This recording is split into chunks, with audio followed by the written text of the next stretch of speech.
Hey guys, what is up? Hope everybody has been having a great day. Happy to be back with the semifinals and finals of event number 3 of the Rockwell Long Drive Series, hosted by the One Stop Power Shop. If you guys could do me a favor and like the video and subscribe to the channel for more content like this, that would be greatly appreciated. I also want to thank you guys for getting us to 70,000 subscribers.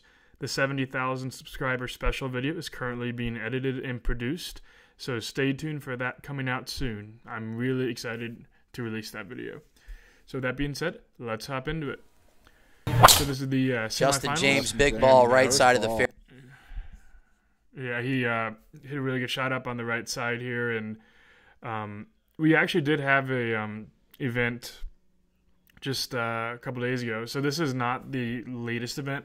This was our third event, not the fourth and final one that we just recently had.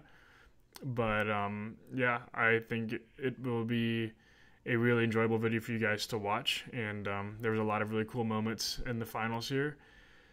So yeah, it's been a really long day at this point. It was a bit of a colder day, so distances weren't quite Some horsepower here. great. Kyle Berkshire, big Berkshire ball. follows it up. But it was still obviously, it's everyone's hitting the same conditions, so it is what it is. And a long driver, our dream is to have downwind conditions because, to be honest, everything is a lot more difficult when you hit into a headwind when you're going for speed and distance and accuracy. And, your misses are more amplified because of the spin rates and all that stuff. Because when you have a headwind, the increased drag causes the ball to move off the line a little bit more if you have versus if it's like a tailwind. And another consideration is that the totals we're going by are obviously the true numbers called back on the grid. Justin James. But you might see different totals on the screen when they pop up. Those are the totals, the actual total the TrackMan machine spits out. Now, TrackMan, and like any other monitors, they can't measure when a ball actually lands on the ground, the rollout, but it can estimate it based on the carry, which is actually measured. So that will give you guys an idea of truly how good the shot was before luck and other things like rollout and wind conditions are factored in. So it'll give you guys an idea of how the shot truly was in terms of quality. Bobby left. And so this was a really good swing here, just a little quick. My speeds are good, and I think I was the number one seed going. I was the number one seed. I think I'd won 9 out of my 10 sets thus far in this tournament, so I was really hitting it good. But when you get to match play, it's mano y mano, 1 versus 1, one set, and anything can happen. And that's what makes it really exciting, and I think a very fun way to showcase this sport. Bobby left. So Justin pulls this one left. We're definitely going at it pretty hard right now. It's always fun facing a quality hitter like Justin because he's incredibly fast. Our numbers, our speeds are pretty much identical, and I really relish the challenge of going against someone with his kind of pedigree, having a world title in 2017, and I think he has something like 6 or 7 tour victories, very similar to my pedigree as well. So it's really enjoyable to face off and see who can get the better of the other person. And I still remember going against him the first time ever, and I think he started long drive in 2016, and I started in 2017. So he was already a really top-notch hitter, and first time going against him, I was like, yep, this guy's pretty good.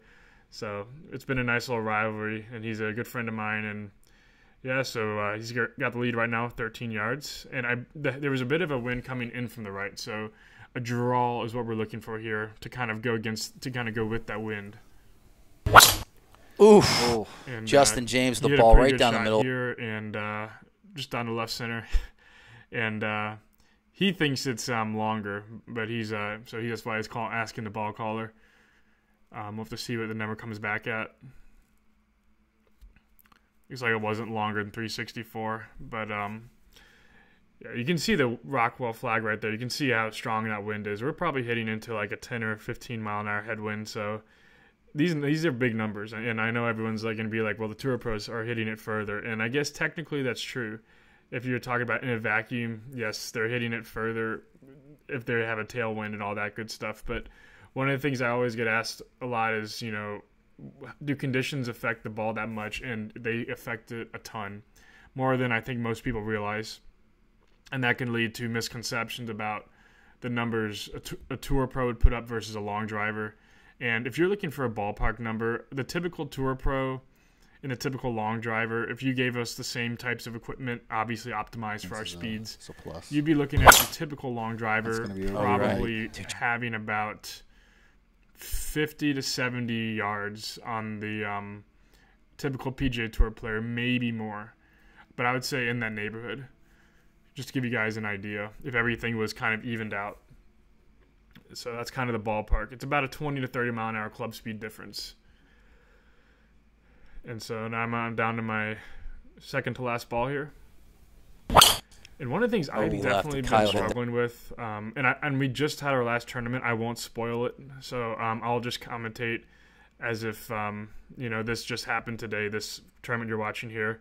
So one of the things I've been struggling with to this point was, I guess, being in a rhythm in the finals.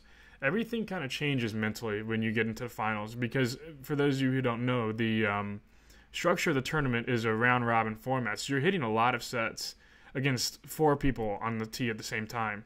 And essentially the way it goes is first place, meaning the longest in the grid out of that set, gets 200. Second place gets 100, and then 50 for third, 25 for fourth, and 0 if you go OB. And you face 16-man groups, and you face this one guy. You face each of those 15 people once. Ooh, good ball right down the left side of the throughout those 5 sets. So there's a lot of hitting, and there's a lot of opponents. So the mentality is a lot different than you would have if you were to do 1 versus 1 in one set. And so I think that's the transition I'm struggling to make here. And Justin just threw down an incredible club speed there, 155 miles an hour. That's really moving it. I think Justin and I have both touched 156 in competition. I think that's the fastest ever. I'm not sure, but as fast as I've ever seen. It's going to be 222. Down to my last shot here. Ooh, he did. Necked it a hair. And I wasn't too sure if this would roll out. And unfortunately, it looks like it landed a little too soft. And, it is what it is. It sucks to lose, but, you can't win all of them. And I really did hit it well in that tournament. It was the number 1 seed again, so I was still pretty comfortable with how I was hitting. And for me, it's just on to the next one. That's all I can really do. And here's a cool little shot of the drone. You can kind of see our setup. And I'm pretty proud of the setup we've been able to get going for and that's just the ball callers confirming the yardages. But that's kind of our little setup there. And obviously with COVID, we're trying to keep the personnel to a minimum. It's ever since Golf Channel suspended operations, I'm pretty proud of how far we've come with regards to what we've been able to do here at the One Stop Power Shop, and more importantly in this sport in general. And here's a pretty cool flyover of the grid here. You guys can kind of see, gives you guys a better idea of what goes on down there at the grid. You got the ball callers, you got you got the tents for them, and there's actually some chicken houses in the back corner right there. My coach Bobby Peterson, who also helps run these events, is a chicken farmer when he's not coaching. So those are chicken farms, and that lake's pretty fun to jump into during the summer. But yeah, you can see the signs there. This is a 60-yard wide grid, and there's a couple mounds here and there. I think it's really cool because it makes it, for an interesting little thing, it's a lot more unpredictable. So it's a really fun grid, and I've hit probably, I don't even want to know how many times I've hit a ball into this grid, probably 20 or 30,000 times. So shortly here we'll be going back to the semifinals, which will see Rob Tietmeyer facing Will Hogue. 2 guys that are both very big names in the sport, both top 15 guys. I think Hogue's 3rd in the world. I think Tietmeyer's 11th in the world. So we got a really nice matchup coming up here in a couple seconds. And you're going to look for Hogue to be more of a speed guy who's going to try to launch it high, and he's going to go for kill shots. And Tietmeyer's going to be about 142 club speed. Hogue will be about 148. But Tietmeyer has tremendous ball flight skills, and that's why even if he's a little bit slower than some guys on here, he's every bit as dangerous, because it's not about how fast you are, it's about how far you can hit it. And Tietmeyer sure can hit it far. So this is going to be a really fun matchup here. Semifinal number 2, about to get started. And so as Will walks in this next one, we'll take a little view up top. And if you let us know if you guys like these drone footages. We're obviously listening to your feedback. You guys are the people we're trying to entertain. So if you guys like these kinds of shots, definitely let me know. Big Will right down the pipe first. And if not, we'll keep more of static shots like these. So we'll hit a little bit of a heel cut down the left side, and looks like it rolled out of bounds. Oh, nope, it didn't. 335 yards. It caught the left edge of the grid, looks like. So now Tietmeyer stepping in. Definitely a very manageable number here, but I can't say enough how important it is to get that first ball in. It's so awesome. It just makes it so much easier to hit the next one better. Big Teach. So Tietmeyer, 144 club speed. Pretty good club speed number for him there. And he probably hits in the grid more than anyone who's 140 miles per hour plus. That's probably his biggest strength, is being able to fill the grid up. I don't think I've ever seen him go OB. So yep, Tietmeyer takes the lead at 346. And as I was saying earlier, it really is such a good feeling to get that first ball in for a couple of reasons. Obviously, you get the lead, but I think having that mental image of the ball going in the grid and not having to deal with any thoughts of potentially having an OB set is a very massive relief on your psyche and on just mentally in general. So I've always found my sets tend to be very, very good. As if I get my first ball or two in play, I've always found that in successive shots in that set, I've gotten looser, freer, and hit better shots as a result. And you can still see that flag out there. The wind really is still pretty stiff into the face. So 346 is not a bad number at all. But Tietmeyer trying to build on his lead here. It's perfect.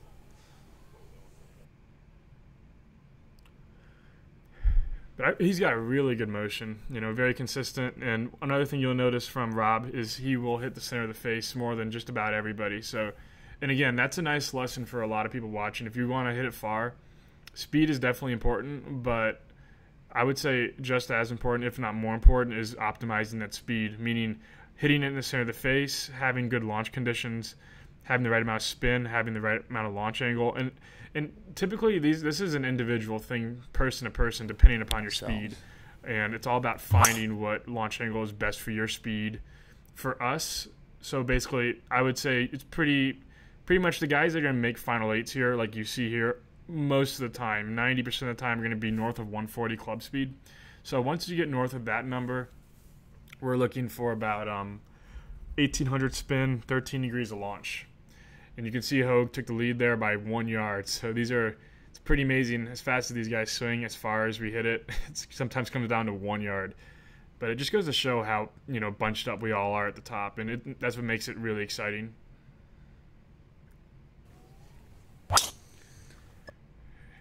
And so a little bit of a fan right there.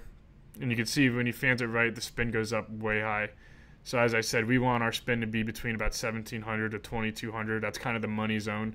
If it's a little bit lower than that, you're typically okay as long as you launch it high. And so those spin numbers, I can't tell you guys how important it is to have your spin dialed in if you want to maximize your distance. And I feel very comfortable in saying that a 210 mile per hour ball speed launched at something like a 13 degree launch angle with 1,800 spin will beat a ball speed of 220 miles an hour if it's spinning too much or launched too low or high almost every time. And that's something, if you guys are looking to get into long drive, I would say learn how to swing really, really consistently at 140 miles an hour. And if you can get faster, that's great. But, Rob is proof that you can absolutely be one of the top guys, even if you swing in the low 140s, which is still, incredibly fast. Don't get me wrong. And it is amazing to watch him hit. He's got some of the best ball flight in the sport. And it's amazing to watch Will hit, too. I'll tell you that. I'll tell you a little story about Will. In 2018 Tennessee Big Shots, he hit a drive so hard and so far that I couldn't, the hair on my neck stood up from the crowd. I like that ball flight better. Nuts. There's probably about 4,000 or 5,000 people in attendance, and if you check Will Hogue's Instagram story page out, you'll see it. You'll see the shot I'm talking about. But it was just insane. He flew it 400 yards uphill on a humid day. It was just a different level, and So yeah, Will just hit a great shot there, 356 yards. Really put the heat on Tietmeyer here. But this is definitely a number that Tietmeyer has in the bag if he can square it up and get a good rollout.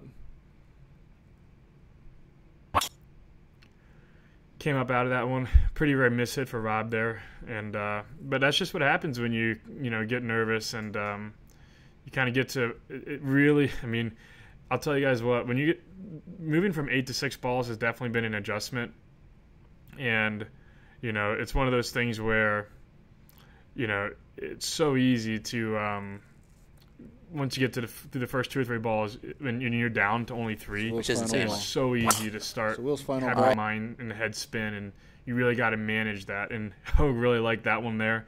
He's definitely wanted that one to stay in. So now Rob down to his last ball.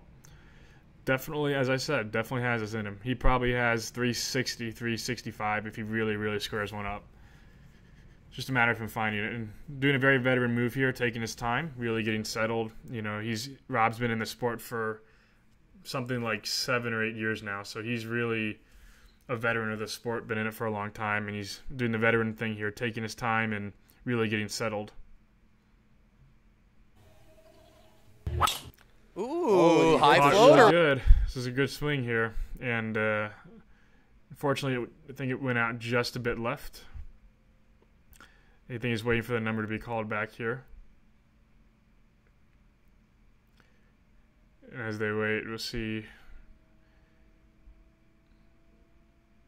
And that's the hardest part, waiting. When you've got a ball in play and it was last ball and you were chasing someone, just waiting for that number to be called back was always was definitely one of the most nerve-wracking things. And it did get called back OB.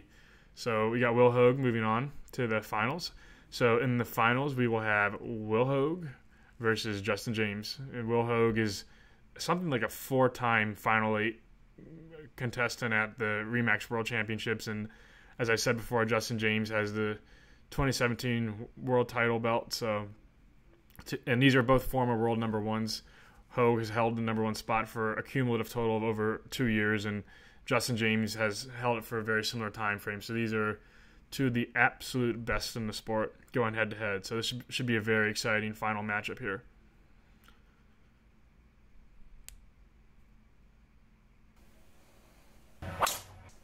Obi right. Doing a little bit quick there with that, but you can see the spin rate. I mean, that's a big ball, 364 if that was in play.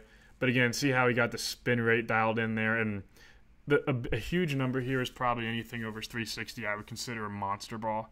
And that was definitely a shot that fit the bill right there. So Justin showing what he does have in the bag here. And now Will going in for his first swing.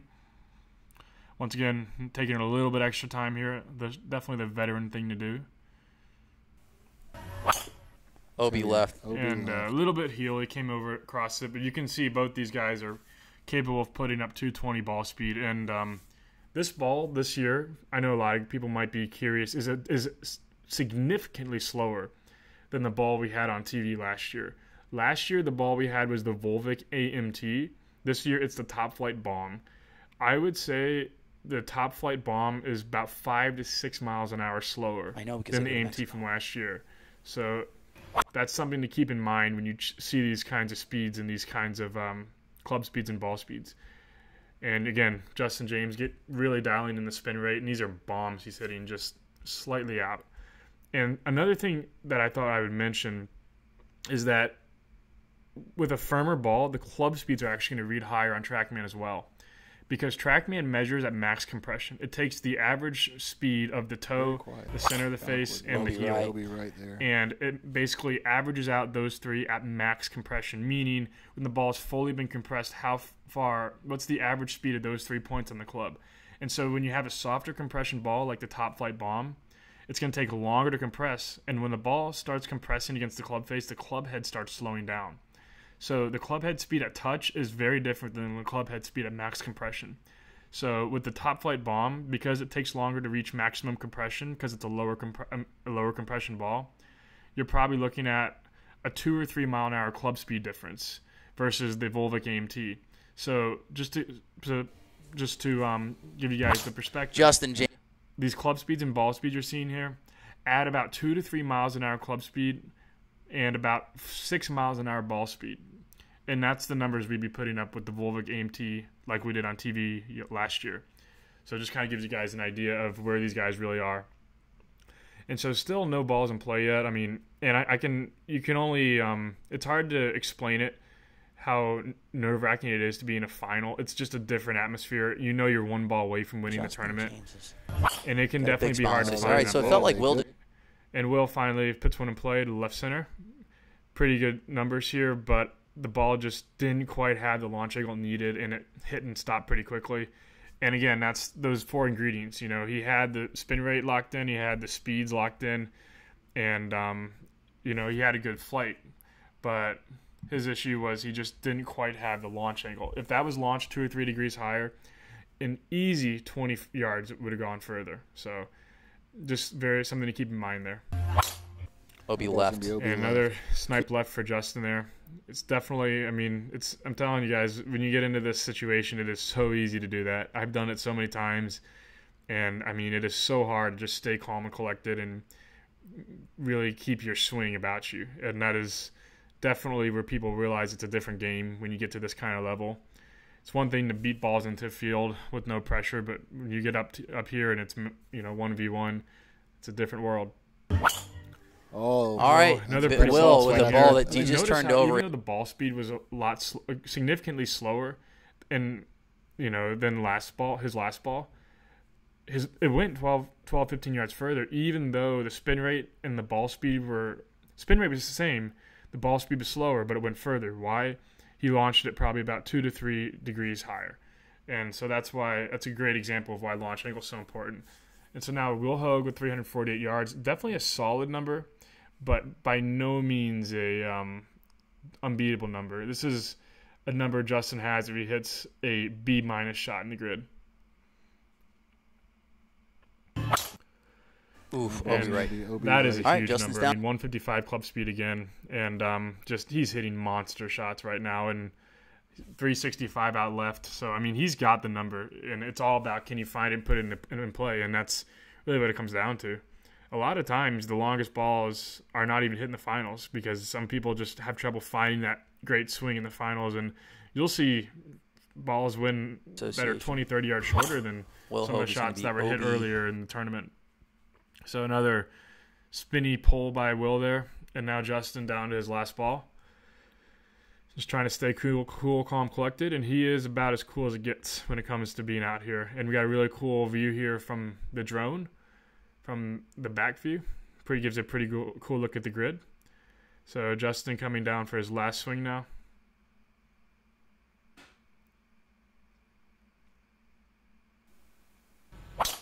Ooh, Justin James, ball. big ball. This was a huge ball, and I mean, this was one of the best shots I've ever seen. And absolute money. And 222 ball speed, 2,000 spin, absolute perfect launch angle, right down the center of the grid. And yeah, that was just absolutely perfect. And you can see he's anxiously looking for the number in 369. I mean, that's just a monster ball. You know, but this is a shot Will has in the tank. So Will's probably got 370, 375 if the stars align. So now Will getting set for his last ball. So it's either going to be a 370 plus ball for Will or JJ's second win in a row. Will with a good ball. He hit a pretty good shot here, and right down the left center of the grid. And so everyone's going to be waiting for it to come back, and unfortunately, it's going to come back a little bit short. So Justin James takes his second event of the year. So I hope you guys enjoyed the video. Please like, comment, subscribe, and I will see you guys next time.